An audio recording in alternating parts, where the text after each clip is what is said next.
తెలిస్తే సంతోషించనా ఉత్తి మాటలతోనే ఊరిస్తుంటే ఊరుకుందున్నా అంత బాహాటంగా అడిగేస్తావే పండరామయ్య ఇదేం కాయ పండ నువ్వే చెప్పయ్యా నాకేం తెలుసండి ఇవ్వాలి ఇవ్వాళైనా మీరు ఏది అది అమ్మాయి గారు చెప్పాలి ఏం కావాలో మీరు లేదు అది అబ్బాయి గారు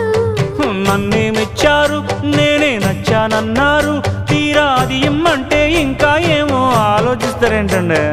చాలే నీ తీరు ఇన్నాళ్ళేమనుకుంటారు అయినా అడిగేదానికి ఉందా లేదా ఏదో పేరు ఆ మాట నా నోట ఈ పూట వినిపించనా అండే I want a kiss from you.